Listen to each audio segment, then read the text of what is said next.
African News Today, Rwandan President suggests taxes on churches' collections.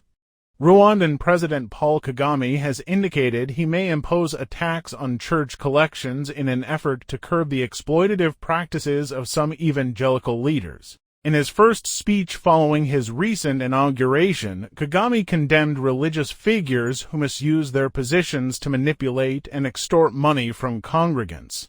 These deceitful individuals who exploit religion and churches to swindle people out of their money may leave us with no choice but to impose taxes on the funds they collect, Kagame stated. Rwandan officials announced that approximately 8,000 churches were shut down this week for operating illegally and failing to meet infrastructure standards.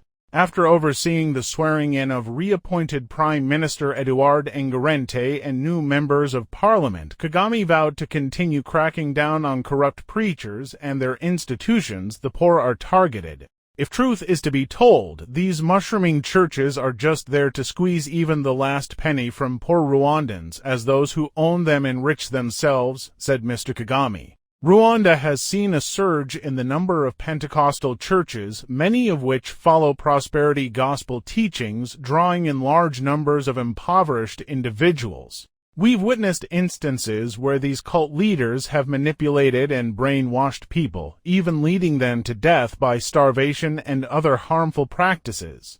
This has happened in other countries too, a statement said. Regulating preachers has been a challenge beyond Rwanda as well.